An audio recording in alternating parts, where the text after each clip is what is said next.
Thank you, Pramod. And thanks to all the speakers and chair for joining us for our session 10 for the day. And I would like to give a special welcome to our chair, who is Neeti Biyani.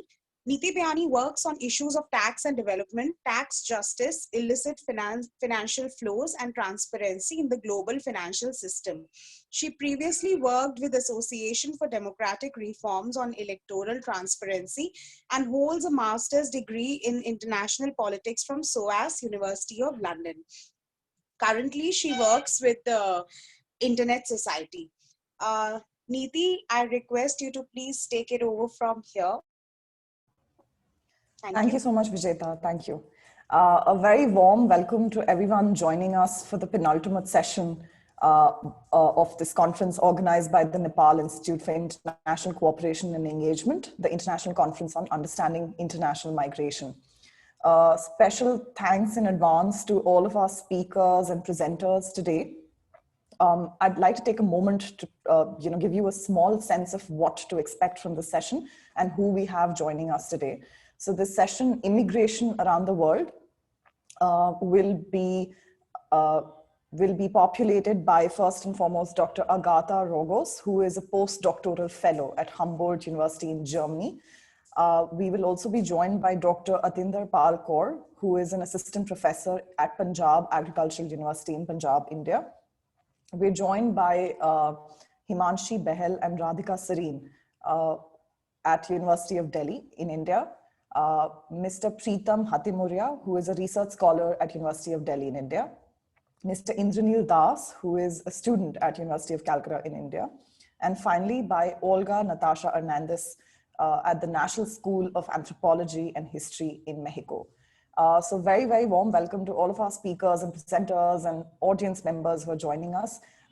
Dr. Agatha Rogos is not here with us currently. I think it's some technical issues that we're trying to sort out at the back end. So I'll request Dr. Atinder Kaur, if you could please, present your paper on religion and transnational ties, Punjabi migrants in Netherlands. Please keep your initial remarks limited to about 12 minutes. Thank you.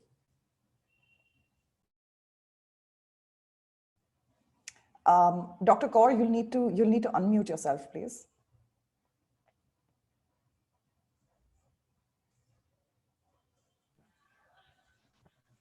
Okay, am I audible? Yes, you are. So, good evening, everyone. My picture is not visible.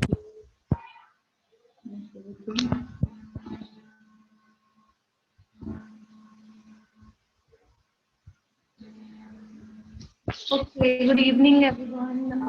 I'm Dr. Atinder from Punjab Agriculture University, Department of Economics and Sociology. So my area of research is migrations, basically the migrants who are in India, and especially the state that called it Punjab.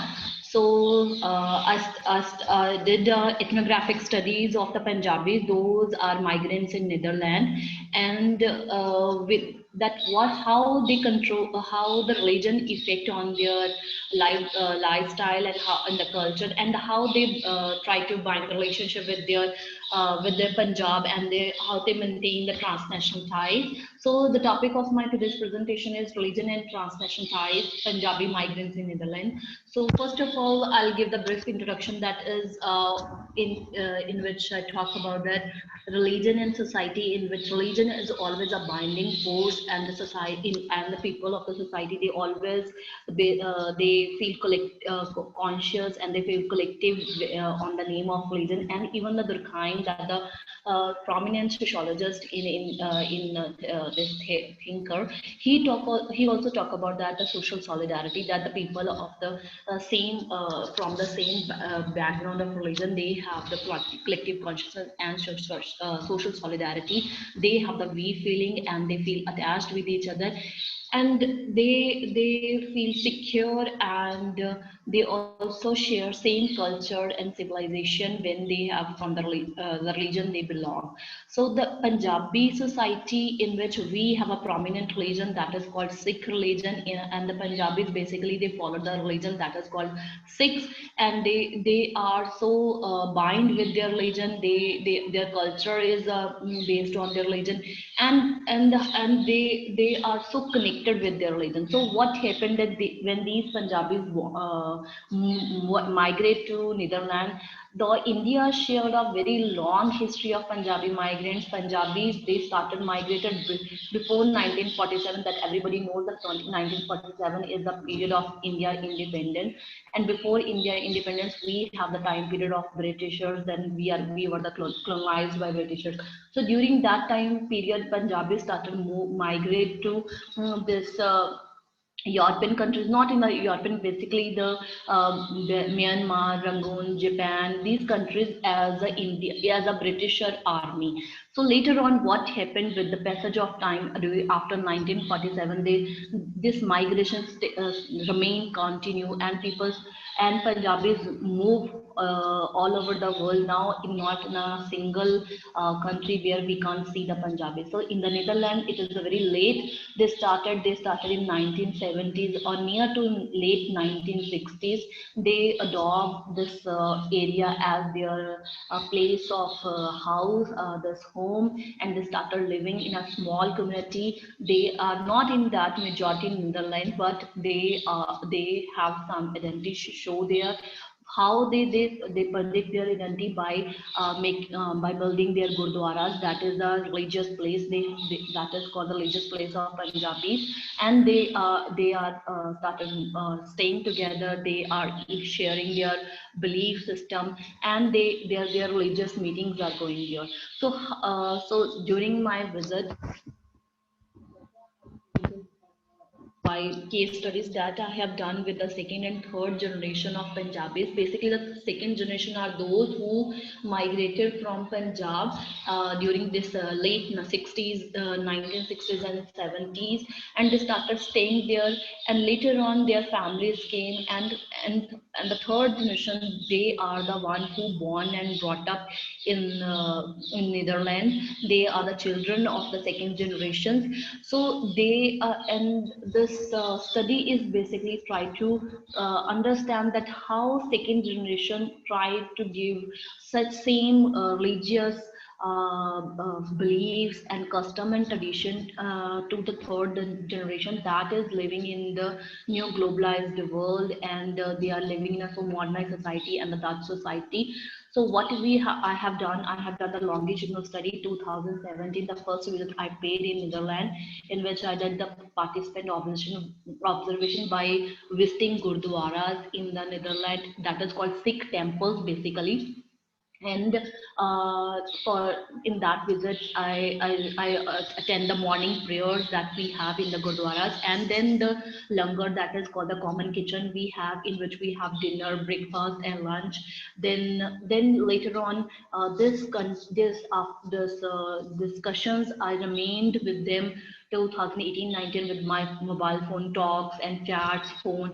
Sometimes we share the photographs during festivals, and even they have some time. They need to tell the stories. Then they usually call me or they give me a message, and sometimes they ask me what how my work is going on. So during that time period, I clicked their case studies, that how they are living there, what kind of family system they have, how they maintain the ties with their family, those or siblings or kin, those are staying in India. So, and the one thing is that the religion, that how they maintain the identity of being a Sikh, and how they are they are connecting their third generation with this all changing with a changing scenario. So the what I found in my the study, that religion remain a main binding force in them. That the Gurdwara remain a kind of institution of education in which it is called the first school for Punjabis, or basically the Sikhs. Mostly the Punjabis are Sikhs. They are regularly visiting Gurdwara. Every Sunday they have meetings. In that meetings they are visiting Gurdwara. They are doing a morning prayers. Even there, it is compulsory for their children to come to Gurdwara and pray, and do the morning prayers. After morning prayers, they have this langar together, that is called lunch in the afternoon, and then they are sharing their stories. They are learning history about their forefathers, what kind of the children, they have special classes on history, and even they talk about the culture, what kind of culture we have, what kind of family system we have, what kind of religious system we have, and what kind of marriage pattern we have. So these all things are they taught their children when they are coming to the gurdwaras. Even the language, the language we have today, Punjabi language, and the script we are using, Gurmukhi scripts, they all things are they teach these all things to their children, the third generation, so that they remain connected with their the roots of Punjab and the roots of their society, or the roots of their families. Even this is big, and and whatever the education they are getting, mostly these children are getting education these Dutch schools and Dutch colleges and even the universities. But the basic socialization they have, they are getting that socialization not on from their families, but from the place, religious place, that is called Gurdwara. And it is mandatory for them to learn language of Punjabi, and even to know about their history. And but with this, it is a religion, a kind of creates a conflict in the society. What happened with them with the passage of time?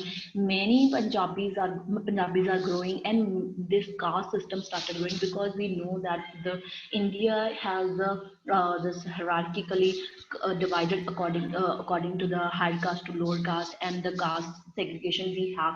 What happened with this, no doubt the religion is remained a binding force, but still there are conflicts are arising on the basis of the caste system.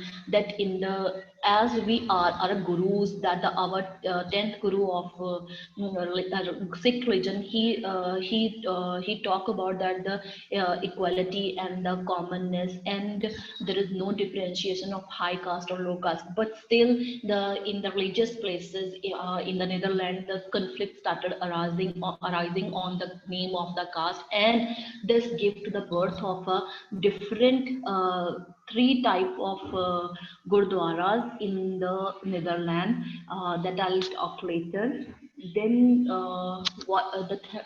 then it the the religion is a kind of a way to maintain their identity of Sikhs. Most of majority of the second generation is remain Sikh. They wearing the turban. Even the ladies are wearing the suits. But the third generation is changing. No doubt they cut their hair, but still they are visiting the Gurdwara. They are maintaining their identity of Sikhs. They are wearing symbols of like khanda that we have in their around their necks. And even the girls, they have the restriction, they have to wear the suits, that Punjabi suit and salwar, during when they are coming to the Gurdwara. So this is also maintaining the ties with their this roots of the, Punjab, and with this roots they try to maintain their relationship with their families. And whenever they are visiting Punjab, they usually speak in Punjabi. That is and it is also a way to express their emotions and the culture. Mostly the third generation, they usually visit during their festivals, or sometimes they have a marriage festival in Punjab, then they have visit to India. But the thing is that they have to maintain their identity of Sikh, and they have to maintain the Punjabi culture, in which they have to speak in Punjabi in the language they use. Even they recite the religious scripts that we have, they have to read that also. So this is the way the religion is become a ties to make a relationship with their families and their culture and even their civilization. The next. Dr. Kaur, if you could wrap up your initial remarks, please. Sorry, I If have. you could please wrap up your initial Yeah, remarks, please. yeah, in a 5 minutes. Thank you. So the study I have done, I have visited 3 gurdwaras. There is one first gurdwara that is in a Hague.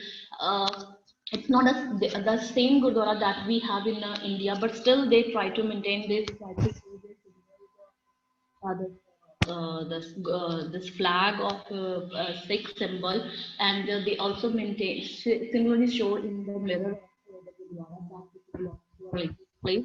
Then inside the Gurdwara they posted the this is the inside of the Gurdwara. They have the Granth Sahib, and this is the common kitchen where they are using for lunch, and everybody is sitting together. There is no discrimination, and here they are washing the utensils, and these are put all are in the suit and salwar. Because everybody is coming on a Sunday, and they are wearing similar dresses.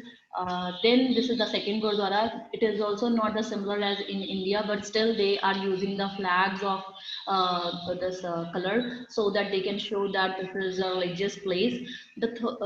Even they are also using the same script that we have, Guru Granth Sahib. The third Gurdwara, that is the new addition of the in the Hague, that is called Holland Shri Guru Ravidas Ji Pudar, that is from the lower caste of Punjab. They shifted they started their new Gurdwara, and that is from different from the two others Gurdwara. And this Gurdwara, they started they have same script, but there is the addition of the Guru, that is Guru Ravidas, that is this Guru is from the lower caste, and they are following the same religion, but with the distinction, with the little bit change. Not only the Guru Nanak Dev Ji and the our 410 Gurus, but another Guru, that is Guru.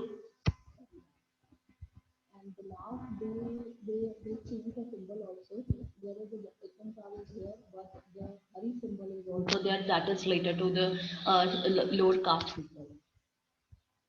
That's it. So I try to conclude that in this manner. So the fabric that we have, social fabric we have in India, they're still maintaining that social fabric, and the hierarchy we have on the caste system. Still, it's going on. Though after staying in a globalized world, still they try to they're binding with the old culture or the civilization we have. They still it's going on, and these the same culture and same religious social fabrics they are try to maintain in their third generation, so that they should know that which caste from they are, which religion they are, and how they are changing with the time. But they try to they remained strict on their third generation, that they should follow their religion and the culture and the civilization from being a Punjabi. Thank you so much. I tried here. I'll stop. Am I audible? Thank you so much, Dr. Kaur. That was a very, very nice presentation. Thank you. So with that, maybe we'll move on to our second presentation for this session. I'd request Himanshi, Bahl, and Radhika Sareen of University of Delhi to please present their presentation and their paper, In Between Homes, A Perspective on Migration, Identity, and Contribution of Anglo Indians. Thank you, Chair. Good evening, everybody. My name is Himanshi Bahl, and the title of our presentation is In Between Homes, A Perspective on Migration, Identity, and Contribution of Anglo Indians. Migration is an expression of human aspiration for dignity, safety, and a better future. It is part of the social fabric, part of our very breakup as a human family, as quoted by Ban Ki-moon. Migration as an activity, oh, I'm sorry, I think the screen sharing got disrupted. Quote, migration is an expression of the human aspiration for dignity, safety, and a better future. It is part of the social fabric, part of our very breakup as a human family. Ban Ki-moon. Migration as an activity is as old as human civilization and often tends to erode the traditional boundaries between languages, cultures, and ethnic groups. People have often migrated due to several economic, cultural, and geographical needs. As far as India is concerned, it has been both a source and a destination country for migrants since centuries.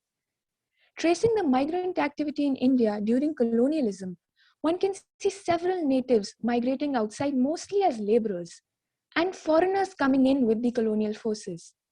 The focal point of this paper is one such community who has had a long past rooted in migration from its origin to its current status, the Anglo Indians. Article 366, Clause 2 of the Indian Constitution states, an Anglo-Indian means a person whose father or any of whose other male progenitors in the male line is or was of European descent, but who is domiciled within the territory of India and is or was born within such territory of parents habitually resident therein and not established there for temporary purposes only. The British ruled India for almost 200 years. Their administration in India was widespread and diverse, and thus they had to get British men from England to aid their governance. Between 1600 and 1750, the foundation of English factories was laid. Once these British men were brought to India, they were actively promoted to marry Indian women. So the rise of the intermarriage between British men and native women was seen. Their children, called Anglo Indians, were accorded similar treatment on other Europeans in India and were favored for jobs.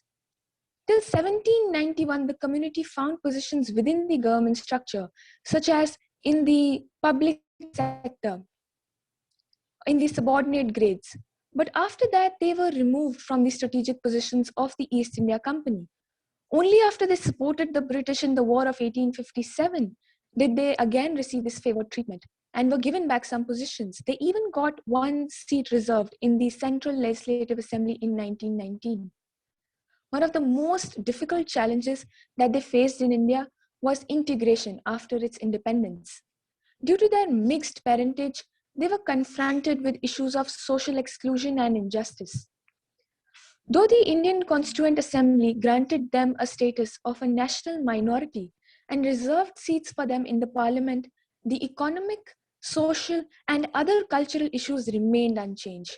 Their contribution to India remains to be highlighted. The Anglo-Indians followed an European lifestyle in India. Many of them preferred to identify themselves with their Western paternal lineage, which was more powerful, than with their downtrodden Indian maternal lineage, which held a lower status in Indian society and owned much less wealth. They had English language as their mother tongue, had European names, and also had different clothing, eating, and lifestyle habits. These habits were completely different from what the Indians had followed. They faced several lingual and qualification issues as well. Instances show that they were discriminated against in the Indian society, especially with respect to employment opportunities.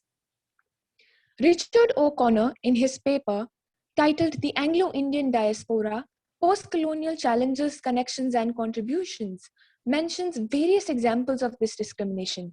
He recorded statements of several Anglo-Indians, such as Norman Barnett and Cecil, who were qualified as medical doctors in Calcutta and were still facing issues with employment in India.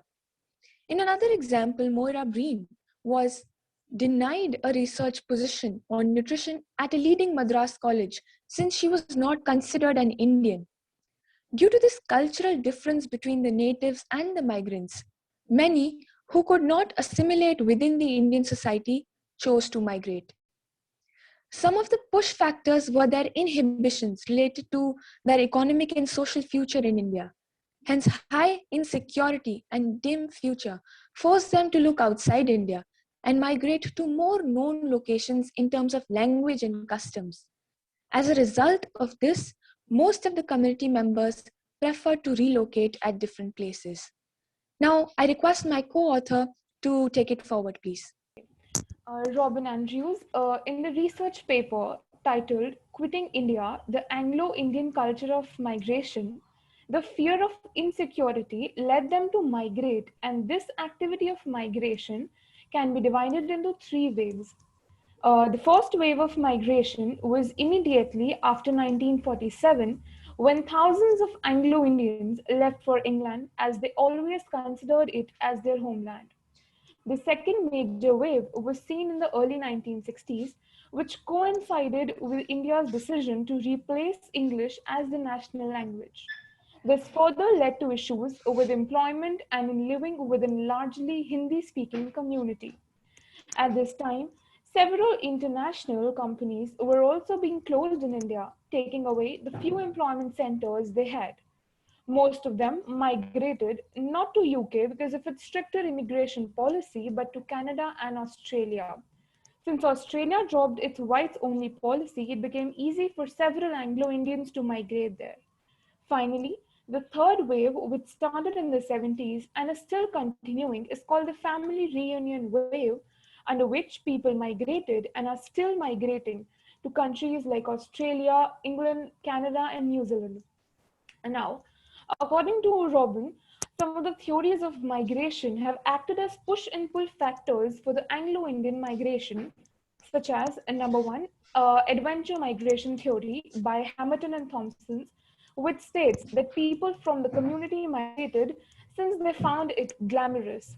Second, new classical economics theory, which defines migration in terms of cost-benefit analysis, where the migrants are viewed as rational actors for whom economic factors are the prime reason for migration. The employment issues mentioned before are a case in point.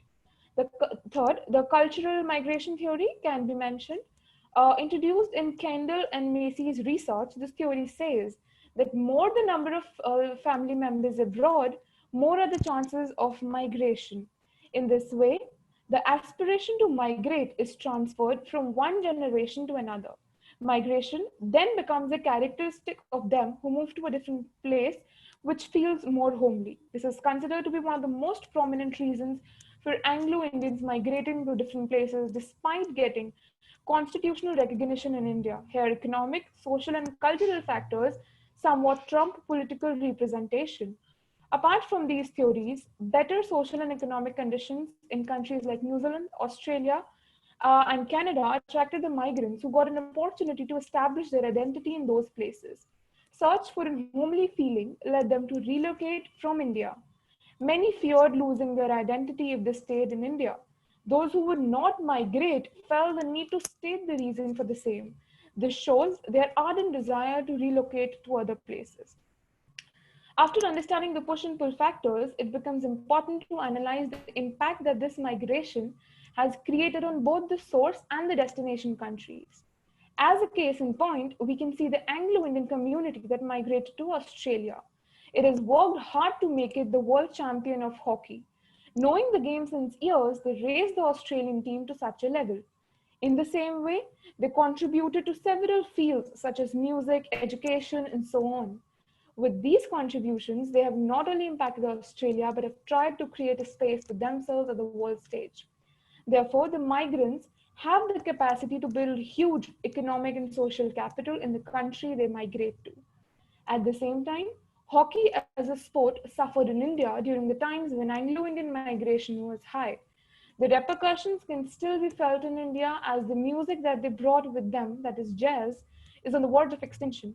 Further, the Anglo-Indian culture in India is currently suffering due to the lack of interest and also the needed manpower that can work to revive it.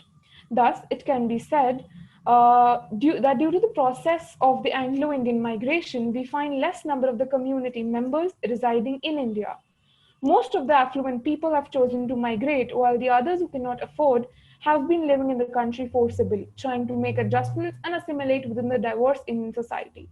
They still converse in English language and follow their traditions, but had to shun many of them, if not all, because of the fear of exclusion. Since they were accustomed to live in urban life, they have come up with several clubs and reunion centers in the country, but the membership to them remains expensive, which only a few can afford. Though not all developments are negative, it has been observed that those staying in India have contributed much to its society. Community living in Bow Barracks in Calcutta is one such example. They celebrate their traditions and also keep them open for everyone, whether belonging to their community or not. Politically also, some members of the community, like Derek O'Brien, have participated enthusiastically in parliamentary discussions, thus presenting a diverse viewpoint. But due to extensive migration, the trend has been such that the Anglo-Indian diaspora is larger in number than the Anglo-Indians in the country. Due to this, Anglo-Indians have risen to a world stage and are making their presence felt with the help of conferences they conduct for their members worldwide and the celebration of the Anglo-Indian Day on 2nd August every year. To conclude, it can be said that the history of Anglo-Indians is a part of the rich history of India. Until 2016, their migration was high, but after that, as stated by Robin Andrews in the paper, some people from the huge diaspora are considering establishing themselves back in India, especially in Indian states such as Goa, since now India offers better economic opportunities. They are bringing a diverse worldview back to India and are hence enriching its social capital. Therefore, it can be seen as an opportunity to revive the old community of India and better integrate it with an already diverse Indian society.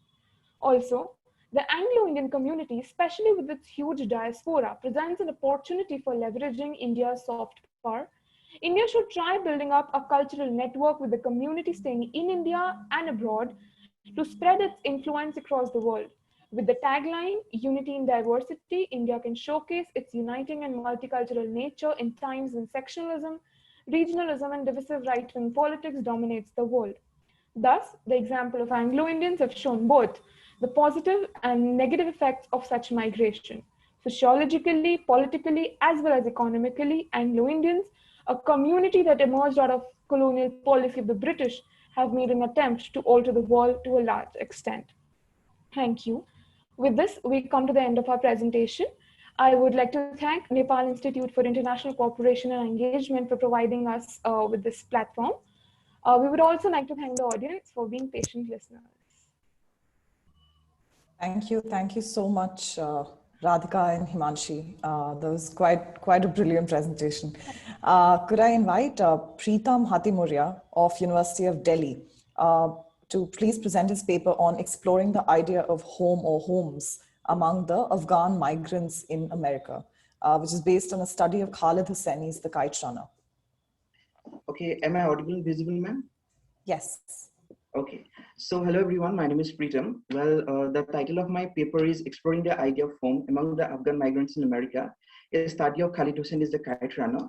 Well, in this particular paper, I'm going to talk about the shift ideas of home among the Afghan migrants who migrated to the USA in the 1980s, and I'll explore the factors that influenced their search for home. Well, before directly going to the main topic, I would like to start my presentation by talking briefly about the way I'm going to use the concept of home in this paper. As we all know that the concept of home is a very ambiguous concept. It doesn't have a crystal clear definition. So the onus lies on the researcher, the way he or she wants to use the concept. So in this paper, I'm going to use the concept of home by including two aspects. And the first is semantic aspect of home, and the second is the scale of it. So semantically, I use the concept of home by considering it both as a physical place and a symbolic space. As Nikos Papastragiadis describes in Dialogues in the Diaspora, and here I quote, "The ideal home is not just a house which offers shelter. Apart from its physical protection and market value, a home is a place where personal and social meanings are grounded." Therefore, Andreas Demuth, in some conceptual thoughts on migration research, puts forward the argument that a difference must be made between the actual geographic or physical place where a person lives and where a person wants to belong to. This distinction is very important because sometimes it happens that people do live in a particular place, but that doesn't mean that they develop a sense of home to that particular place. Coming to the second aspect, which is the scalar aspect of it. Well, the scale of home varies from individual to individual, context to context. As we're talking about migration, so I'm deriving the scalar aspect of home from Nina Bhattacharya's essay, Public and Private Marriage, where she talks about three divisions of home among immigrants. The first is home as a domestic sphere, second, home as a community, and home as a homeland or nation. Well, in this paper, I'm not going to talk about the domestic scale of home, rather I'll be concerned with the home at the scale of community and homeland or nation. Now I'd like to read just 2 or 3 lines about the issue of migration of Afghans to the USA. So according to the US Committee for Refugees 1994A, about 2,000 to 4,000 Afghan refugees migrated to the USA every year until the Soviet Union withdrew its troops in 1989. The Afghans who settled in the USA in the 1980s were mainly professionals, university students, wealthy merchants, high officials, diplomatic families, etc. The places where the Afghan migrants mostly settled in the USA were California, mainly in the San Francisco Bay Area, Virginia, New York City, North Carolina, New Jersey, etc. And in San Francisco Bay Area, Fremont becomes a kind of hub of Afghan settlement. Now I'd like to come to the main text, which is Khaled Hosseini is the Kite Runner. We all know that Khaled Hosseini is a very prominent Afghan-American author whose writing shows the issue of refugee crisis in Afghanistan, search for home, terrorism, etc. So in the novel The Kite Runner, characters such as Baba, Amir, Mr. Iqbal Tahiri, Soraya, etc. are Pashtun elites of Afghanistan who migrated to the USA in the beginning of the 1980s. And the reason behind their migration was as a kind of threat from the communist regime at that time, because the new government was kind of spying everyone. They taught the children to spy their parents on their parents, taught their neighbors to spy on their neighbors. So because of this political threat, they migrated and settled in Fremont, California. When any group settle in a particular place, one of the next steps will be, of course, the search for home. And in case of Afghan migrants in America, 2 significant factors determine and influence their search for home. And these are the political scenario of the homeland, that means a political scenario of Afghanistan, and the generation that the migrants belong to. Here I would like to explore the political scenario, how it influenced the idea of home among the Afghan migrants who migrated in the 1980s in the USA. So in the introduction of the anthology titled One Story, 30 Stories, Johra Saeed and Sahar Muradi says that the first wave of refugees who migrated in the 1980s to the USA, they migrated for a temporary stay and with the hope that once the situation would be better, they would return. But that dream never came into fruition because of the consequent civil war after the Soviet withdrawal. Therefore, Eden Nabi rightly points out in the Afghan diaspora that, here I quote, the extent to which Afghan refugees can and will return from diaspora depends in great part on the relative opportunities they have in their host countries as measured against the prospects that await them in Afghanistan. So despite their struggle to adjust in the USA, they don't have any other option than to stay in the USA. After observing Baba's difficulties in adjusting in the USA, Amir suggests to return to Peshawar, but Baba declines this request. Moreover, this suggestion is very significant because Amir requests his father to go to Pakistan instead of Afghanistan, which shows that for Afghan migrants, for them, Afghanistan can no longer be considered as home. Moreover, towards the later part of the novel, Amir's visit to Afghanistan to rescue Sohra shows that returning to Afghanistan and rebuilding their home in that particular place is still a far-fetched dream. So finding a home in the hostland remains the sole option for them. But this finding a home in the hostland is not possible for every migrant, and here generation seems to play a very crucial role. In the novel, Baba belongs to the first generation Afghan migrants who spent a major part of their life in Afghanistan and forced to flee to America at a very old age. As a first generation migrant, he suffers various pre-migration, migration, and post-migration stressors such as loss of home, community, social and economic status, language problems, acculturation challenges like changes in attitudes, identity, values, etc. In Afghanistan, Baba was one of the richest merchants of Kabul, and he used to live in the most beautiful house in Wazir Akbar Khan district. But despite their luxurious life, they had to flee. And in America, Baba takes the job of an assistant at a gas station of an Afghan acquaintance and live in a small rooms. His lack of English also puts him in a disadvantaged situation. He even quarrels with a shopkeeper when asked for his ID card. So migrants like Baba, instead of searching for a home in the hostland, they have to live with the memory of their home. So because of the generation that they belong to, that major part of their life they have spent in their homeland, so it's very difficult for them to find a home in their hostland. But for the subsequent generation immigrants, the adaptation process becomes easier, although it doesn't mean that they need not to struggle.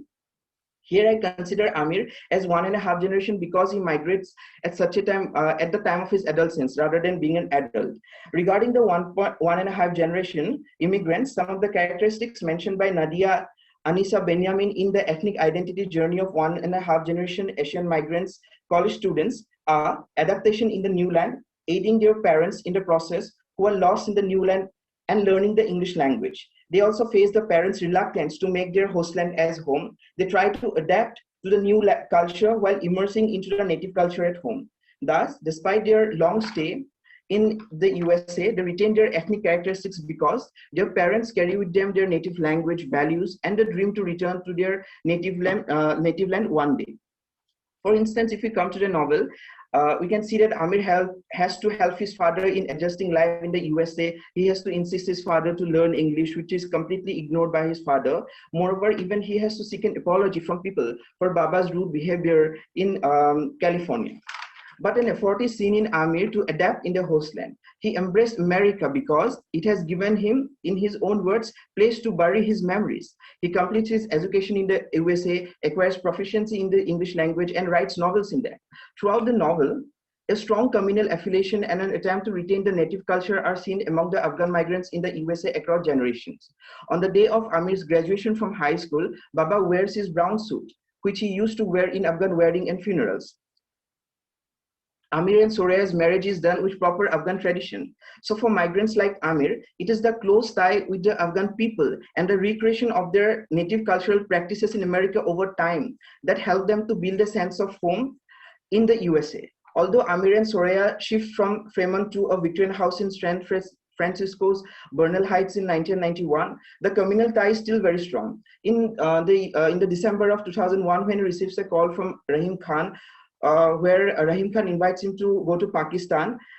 He goes for a walk in Golden Gate Park, and when he sees San Francisco city from the park, he calls San Francisco as his home. This particular incident is very important, first of all, because it is in the first chapter of the novel, and it shows that over time, characters like Amir develop a sense of home to their place of residence in America, and this sense of home is very much shaped by the communal affiliation among their ethnic group members. Now, I would like to just conclude my paper. So we can see that although the political scenario compelled the migrants to search a home in the USA, but it is not possible for all the generation migrants.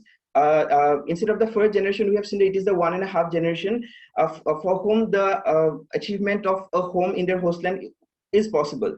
Thus, by giving an analysis of the Kite runner, this paper shows how the idea of home varies from different Afghan migrants in America and how different factors influence their search for home. Thank you. Thank you so very much, Pritom.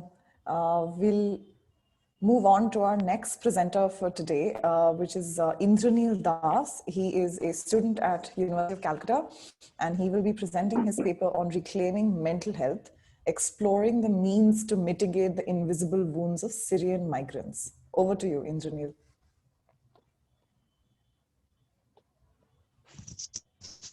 So, afternoon, everyone. And very afternoon to the chair, thank you. Today, the title of my presentation is Reclaiming Mental Health, Exploring the Means to Mitigate the Invisible Wounds of Syrian Migrants. Indranil, I'm so sorry to interrupt, but your connection seems slightly unstable, which is why your voice is breaking quite consistently. Hello, am I audible?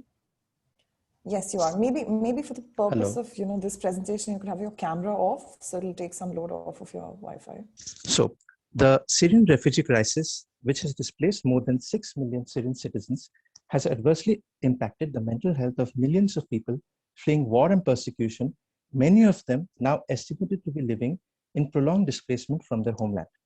In the 9 years since the Syrian crisis began in 2011, a generation has come of age accustomed to living in and out of a war zone. The crisis in Syria began during the March of 2011, when in the town of Dara in southwestern Syria, the government troops responded heavily violently to an uprising of Arab Spring demonstrations.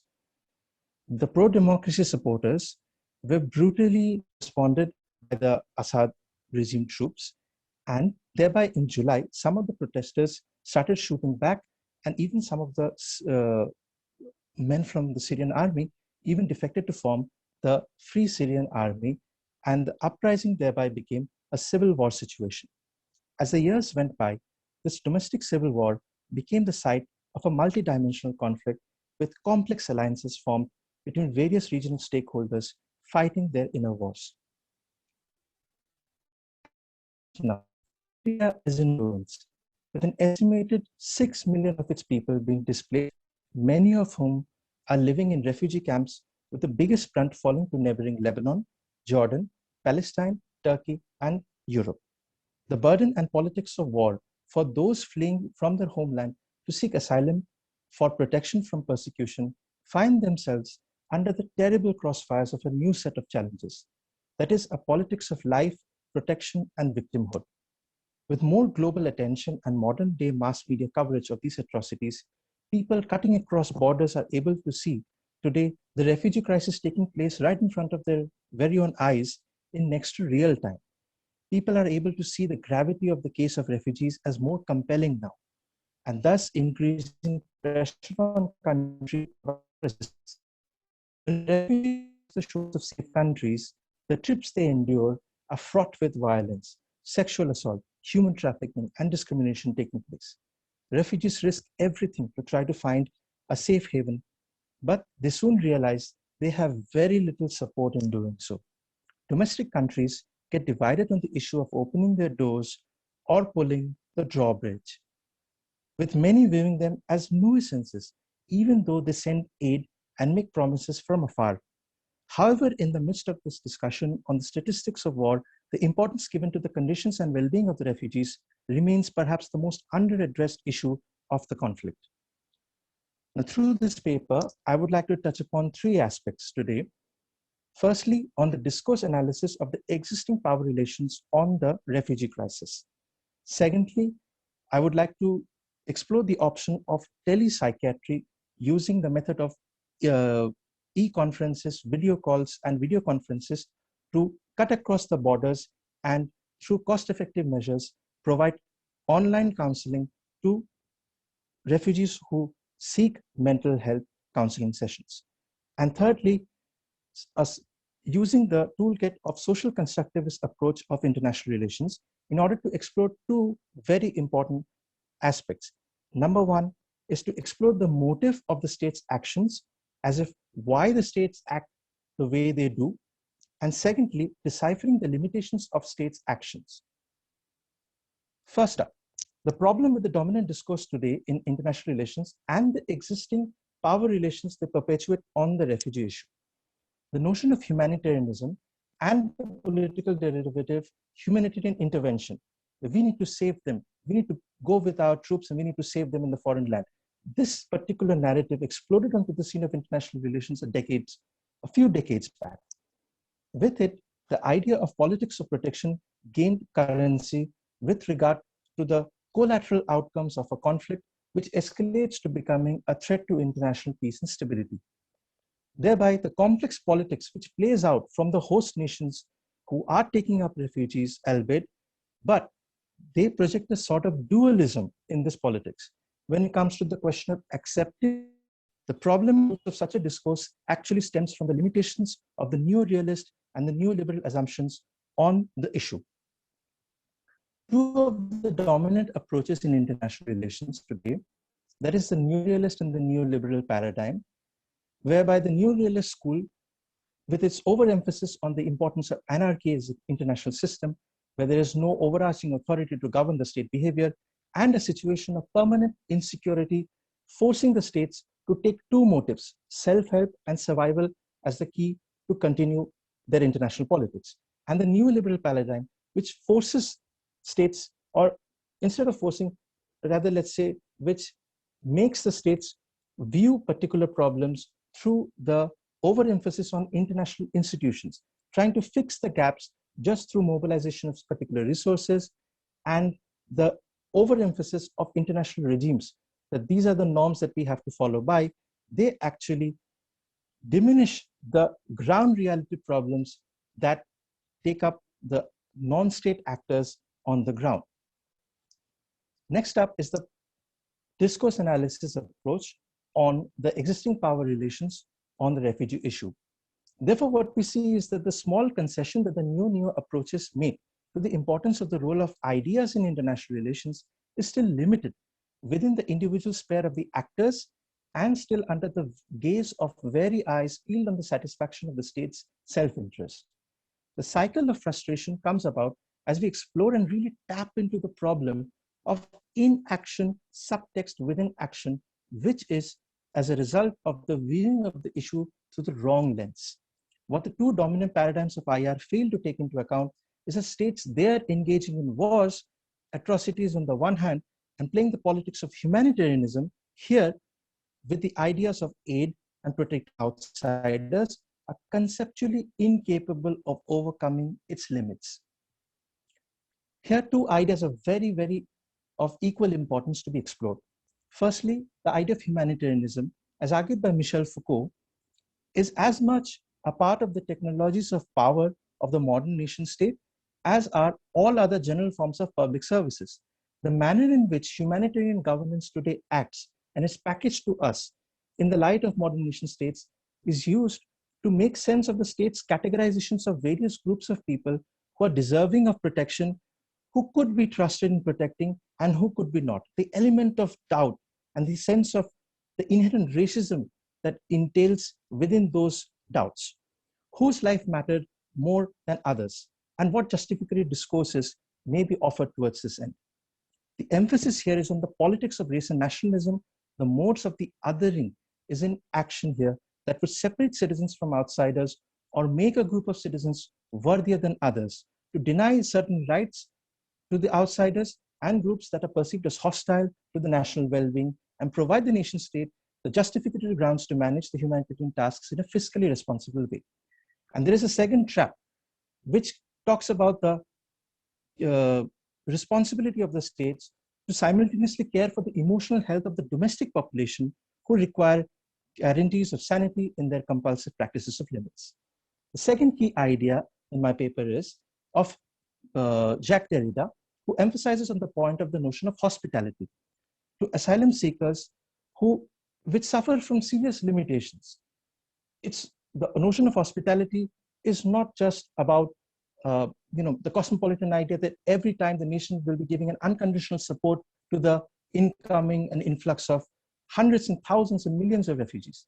Pragmatically, since the host nation state can hardly be unconditionally caring and consistently providing to the incoming guests, as hospitality even requires capacity, a power to provide aid, a certain capacity to action, resolve, and ownership of resources is required, and most importantly, a power of decidability over deciding.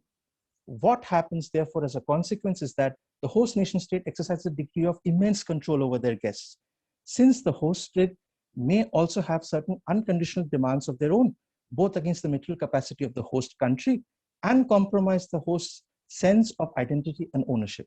Hence, the notion of hospitality that we talk about in IR today is actually unconditional in nature. Derrida's ideas highlights on the important point of superficiality of the prevailing politics of protection today by exposing this dualist ethical basis as either indicative of our limits of generosity to outsiders or as pure tactical compromises to habilitate an alternative in life. Now, the very underlooked and underaddressed issue of mental health and well-being of refugees, which is growing in silent crisis, not only in Syria, but in every humanitarian crisis that we see today in the world. The predominant two-dimensional discourse on the mental health of those seeking refuge has left them buried behind the statistics and with the dependence on the need for more material mobilization. But behind these swathes of numbers are actual people, faces filled with unique life experiences and unfinished dreams for their future. Most international organizations and governments who are providing asylum prioritize setting up of shelter camps, basic medical aid, and food to the refugees. Amidst this, the scope to offer mental health treatment remains criminally underlooked. While some areas do offer great security and living conditions, most of the Syrian refugees still endured tragic conditions even after reaching foreign shores. About half of the Syrian refugees are minors, and around 40% are under the age of 12. Children are very fragile, as we know, and in these conditions, they are more likely to suffer the costliest lifelong complications from traumatic experiences than are adults.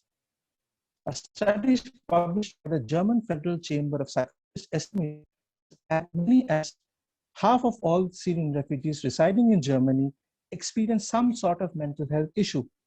Along with depression, the most common mental health disorder among Syrian refugees is PTSD, which is the post-traumatic stress disorder.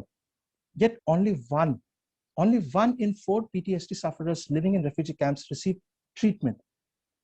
The International Medical Corps undertook a study involving IMC-supported Syrian refugees centered in Jordan, Lebanon, Syria, and Turkey. The findings of such a study highlighted the severity and prevalence of psychopathology among Syrian refugees, with 54% of refugees experiencing severe mental emotional disorders and over 26% of children having intellectual and developmental challenges as a result of the trauma they had endured.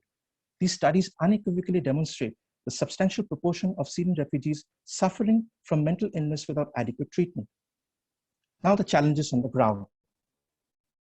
On March 23rd, Amnesty International issued a report on the tragic situation of Syrian refugees residing in Jordan in regards to healthcare, stating that nearly 117,000 Syrian refugees live in camps where education, healthcare, food, and water are readily accessible. However, for most Syrian refugees in Jordan who live outside these refugee camps, outside these shelter homes, do require certain government documents to access these public services.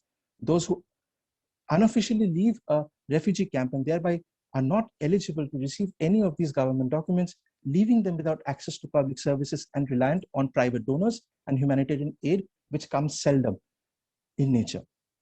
The Jordanian government imposed new fees for refugees in November 2014, which provide them with access to subsidized medicines, but pose a heavy burden on refugees, of which 90% are already living below the poverty line.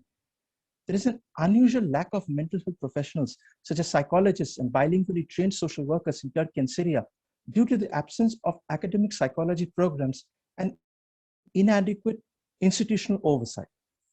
Throughout the region, there is a need to train mental health professionals in the delivery of effective and proven psychological interventions for the spread out crisis affected populations. Now, I would like to propose one immediate solution to the paper, that is of the telepsychiatry as a pilot project model. The delivery of adequate mental health care to Syrians living in refugee camps is a long-term issue. However, we need immediate solutions. And one aspect of the global pandemic has made us realize is a radical transformation that can come about through online cooperation, even in terms of medical research. Use of a viable, cost-effective option such as telepsychiatry leverages technologies and helps us to overcome the very important issue of social stigma surrounding the discussion of mental health treatment, access to patients, and the cost of counseling. These short-term solutions can only start to work in a sustainable manner when we initiate the dialogue on the inherent politics that breeds complexity into the issue. I would like to conclude with the constructivism. What does constructivism do actually? What does it say? What does its proponents say? It recognizes the role of states as being the central actor in this international system, like new approaches, but unlike them, it argues that identities shape how states think about their interests. Identities matter because they give state actors interest, and those interests tell us how actors might behave or react. The politics of protection and ideas of providing conditional hospitality are in tandem with the states keeping the identities in firm priority. That is why the states do act the way they do. International politics and crisis are a social construct after all. That has a potential to change from time to time. The neo descriptions are not dynamic in nature. Since there is nothing natural or given in social practices, we can deconstruct, therefore, the social structures which have an inherent discursive dimension in the sense that they are inseparable from the reason and the actions that agents carry to their particular actions. So the importance of human perception and social interactions as the founding mechanisms of the states entails a sort of a holistic whole paradigm of state action, through social constructivism, thus directly impacting how we will perceive, produce policies, and proactively engage in solving the lives of those seeking refuge from persecution. In conclusion, I would like to say that every crisis is in itself the instigation of a new beginning. Every failure of short-term pragmatic measures like we are living in today, a useful blessing in disguise and an opportunity to rethink our foundations of society. The most pertinent challenge beckoning human security today is how we reinvent the means to rebuild our broken communities.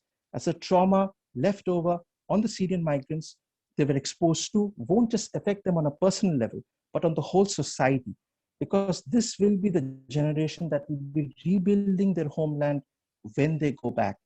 It is thus imperative to explore the layers of the politics of exclusion in the name of inclusion first, before prescribing measures on ground level solutions.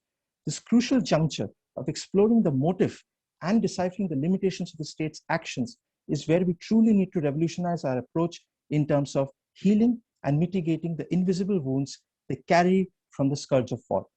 I would like to thank the chair, all the participants, and NIICE for this fruitful discussion. Thank you. Thank you so very much, Indranil. That was a brilliant, brilliant presentation. We will be moving on to our final presenter for today's session, Olga Natasha Hernández. She is at the National School of Anthropology and History in Mexico, and she's going to be presenting her paper on cultural transmission, education, and identity, the role of a school in the Japanese migrant community of Mexico City. Over to you, Olga. Good evening there. First want to say thank you to the Nepal Institute of International Cooperation and Engagement for accept this paper. So, well, I will start sharing my slides. And I'm gonna turn my camera off. So, well, this is what I'm going to talk to you about: the cultural transmission, education, and identity, the role of the school in the Japanese migrant community of Mexico City. So first, I want to talk a little about the concepts. So the goal of this paper is explain that within any given diaspora, it is possible to observe the ongoing creation of social space that allows the reproduction of linguistic and cultural practices for from their home country. So the school is a central institution for the international migrants because it's a space where the participation of parents, children, and other community actors are intertwined. So here we will understand space as an objective material base, however, doesn't exist by itself.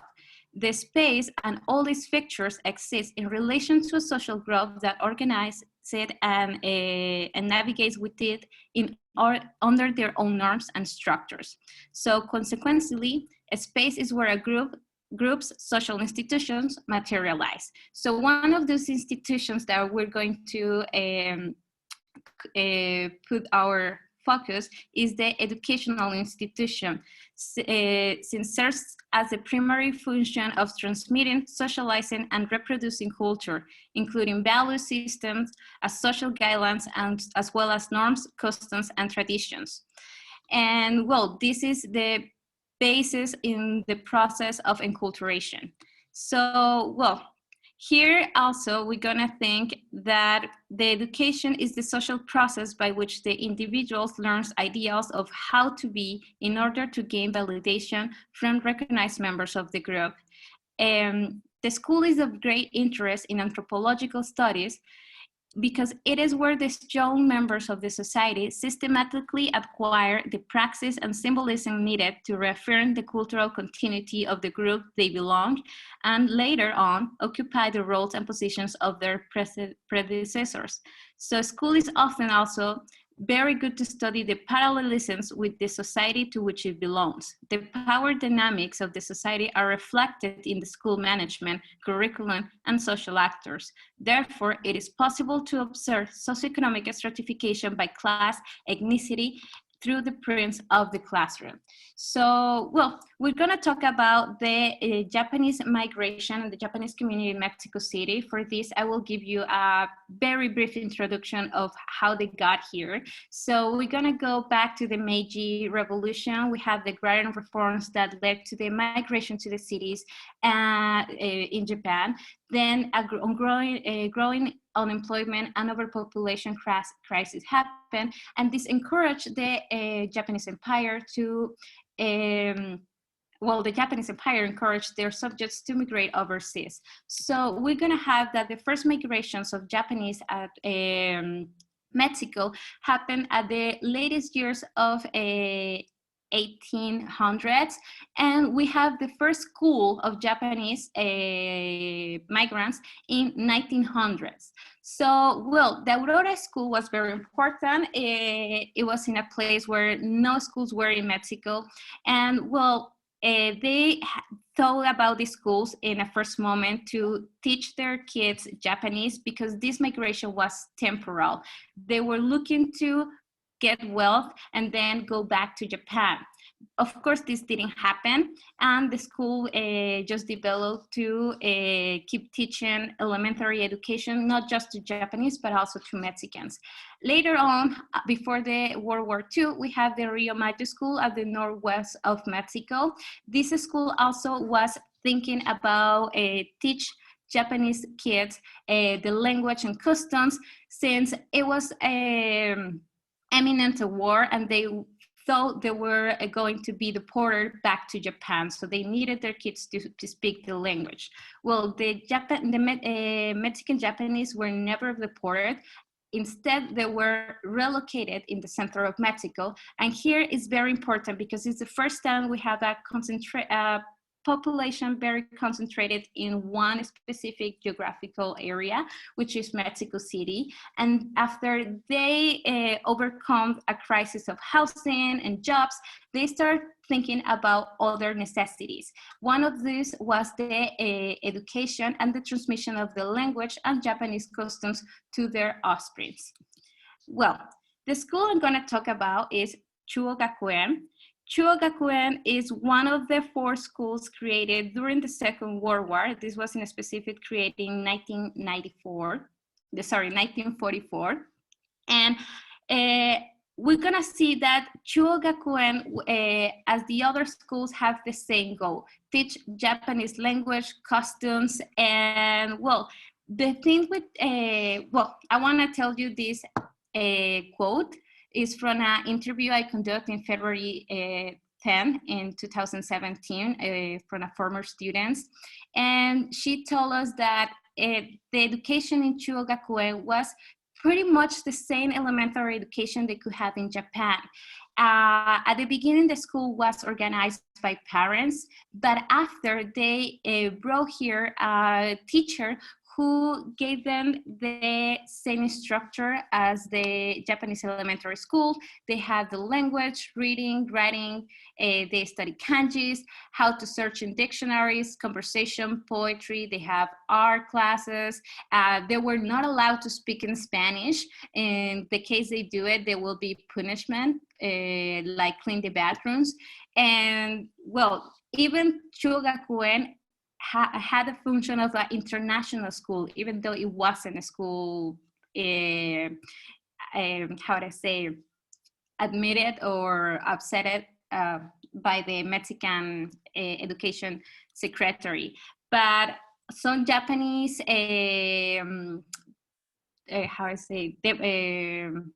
politicians came to Mexico for a couple of years. They enrolled their kids to this school to keep learning the elementary education from Japan. So, well, also, we're gonna see that this picture I wanna show you here is from the first principal of the Chuo Gakuen school. And this is the first generation. Most of them have 70, 80 years by now. So, well, we also want to tell you that we're going to see that Chuogakuen was an ethnic space. It was also seen as a space of nostalgia for the Japanese Mexicans. They always mention about or talk about this school as a little Japan, and at a place they reaffirmed their identities as Japanese migrants, and they could transmit their culture to their descendants. I want to quote this Mexican anthropology, Abilio Vergara. He considers the space to hold determined and singular emotional meaning in a space in which human practices create affective ties that are continuously resignified through the reconstruction of memory and imagination. A space is defined by not only physical limits, but also specific symbols and language that also serve as the fragments of identity. So thus, Chuogakuen and the other Japanese schools, there were 4 in total, were fundamental spaces for the identity development of several generations of Mexican Japanese students. However, these things change when the Japanese community start changing the economic upgrade they have and social mobility, also led to changes to these schools. So, well, we're gonna see here another example of how this school was used, not like I told you, not just like a school, but it was more like a community center. We're gonna have here, the school premises were rented, but it was the largest property that the Japanese colony had. Obviously, the association did not yet exist, neither did the Lyceum, nor did the ambassador residence. The embassy was in La Roma neighborhood, and it was a small place. So this was where we all met on New Year's Eve for the ambassador's New Year's greeting and on each celebration of the emperor's birthday. Back then, we celebrate weddings, marriage, and so on.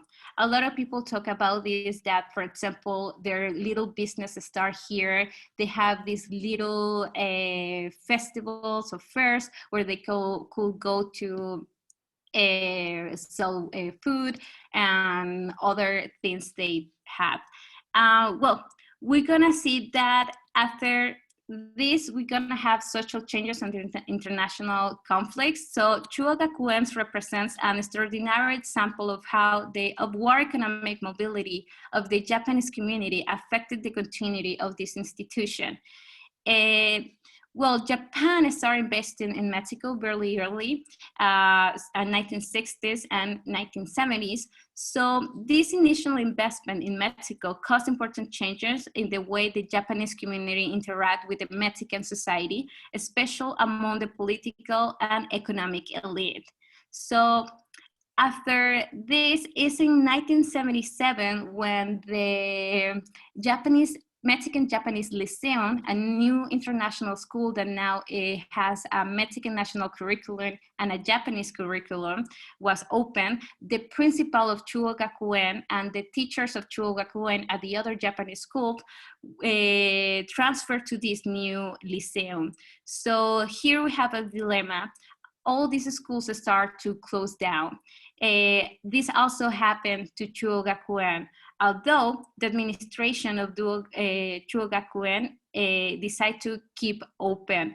What happened? We need to understand that the Japanese community wasn't homogeneous. There were a lot of different social structures within them. So now the people have the economic power to pay an international school as the Lyceum. And this led to a lot of different conflicts within the society. Also, other thing that we need to understand in the ethnic spaces that the Japanese community have in Mexico is that there's not a Japanese town or like a Japanese neighborhood and in other cities like United States or Brazil. Here, the only places that they have to reunite are now the Mexican Japanese Association that we heard in the quote before, that is basically a social club. So to be part of it, you have to pay every month a fee. And the school, and the Japanese Lyceum, which is also international school, but one of the most expensive in Mexico City. So there was no way to interact in these ethnic activities and community without paying. So this is when a lot of the working class families and a lot of the middle class families too that were not agree with this situation decide to move a part of the Mexican Japanese leaders and community. So, well, we the aforementioned is significant. Sorry, I'm a little nervous. So the situation is significant in that dimensions of gender and class intersects. I just mentioned the class reasons, but also the reason that Chugakuen kept open is because after the leaders of the schools moved to this new lyceum, all of them men, of course, the people who took the leadership of these little schools were women. So the women participated at the education of Chugakuen before as teachers, but then they took the social of the principals, managers, and even today, they keep working hard to keep this school open. So even nowadays, this is a very important place for the Japanese community, especially for those that has not the capital to pay the other spaces that I mentioned before. And well, we're gonna see that a lot of families were discontent with these decisions made, and also, well, it's important, well, we're gonna have this, that limited their ability to access these new institution spaces. And likewise, some working and middle class families simply decide not to participate in the new institutions because they were no longer match their way of life. Well, I'm gonna go to the conclusions. So the important here about a study Chugakuen as an educational space is because allow the transmission of not only language, but also symbols, signs, and signifiers of the culture from the Japanese parents to their descendants. So the school is a reflection of the community study. Also, the identity is shaped by the social space, the cultural context, and economic conditions in which a group finds itself. So identity also depends largely of the subjective experience of individuals.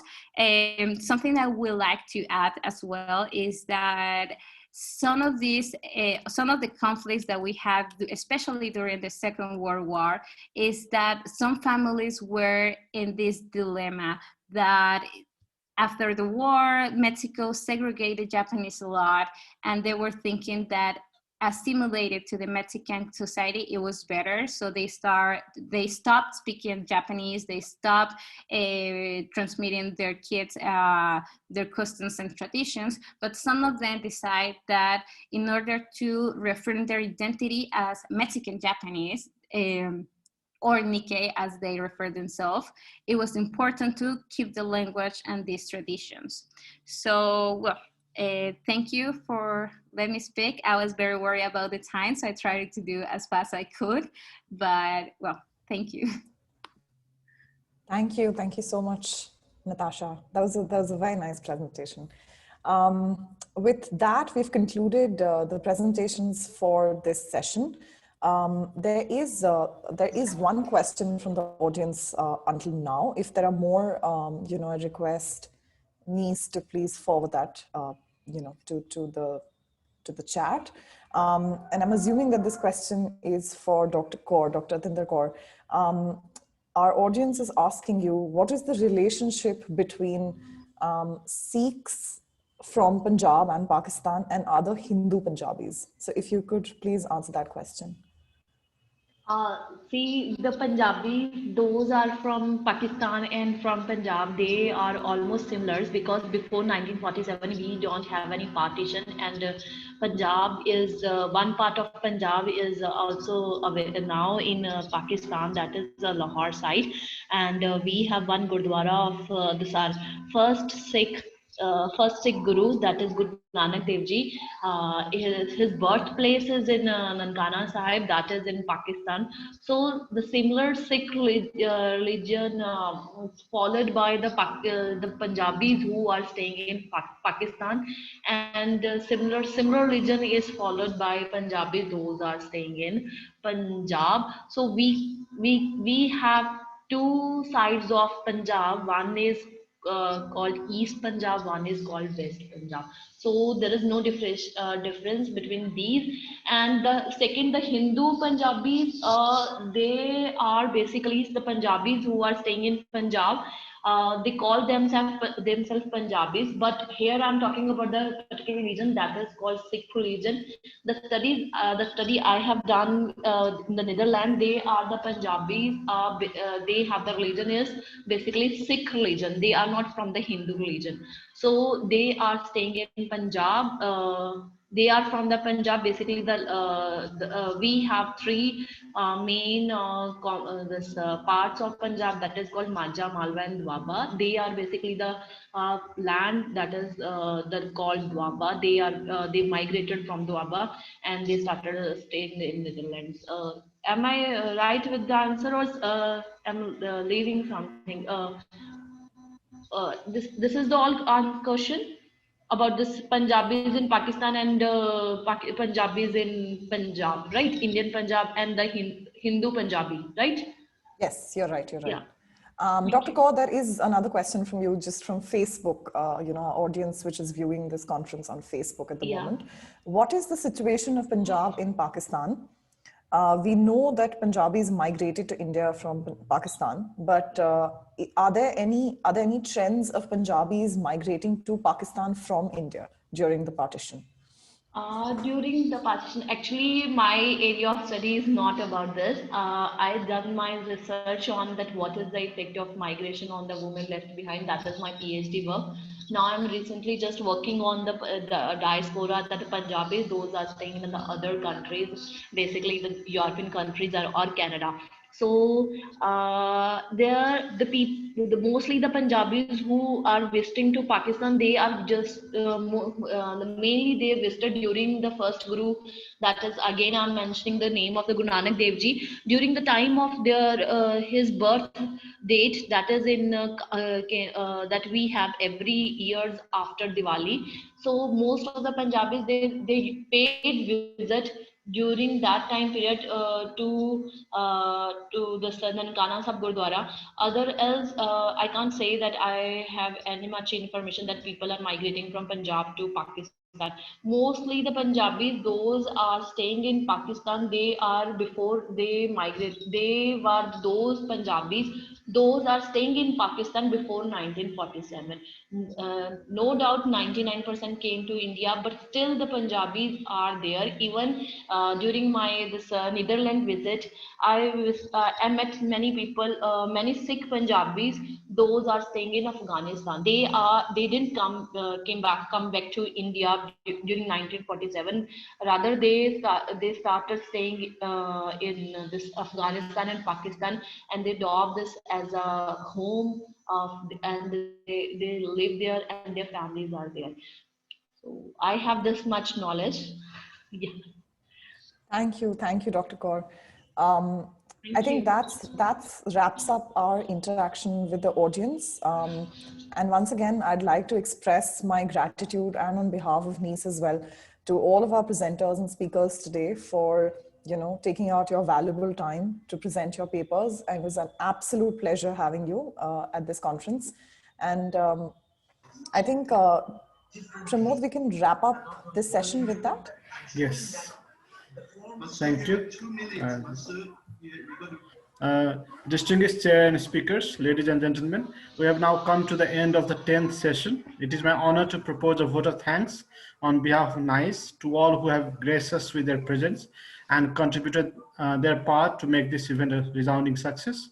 First of all, I would also like to express my profound gratitude and sincere thanks to Neeti Biyani for agreeing to chair the session of today. Our sincere thank also goes to all the speakers for being part of this event and delivering such a comprehensive and convincing presentation. We are really honored to have all the speakers with us here today. We'd like to acknowledge our gratitude to our friends from the diplomatic community, experts, media, academic, and different organizations. Finally, I must also mention our deep sense of appreciation for our audience who participated in the webinar and those who are watching us live on our YouTube channel. Thank you for your valuable time and attention and for making the session productive with your questions. We are really honored to have you all with us this evening and hope to stay connected with you in the future as well. It's really been a pleasure. Also do join our next session, which is a movie discussion. It will be held in White Room, that is the other room, and it will not be broadcasted live on YouTube because of copyright issues. Thank you so much. Please join us.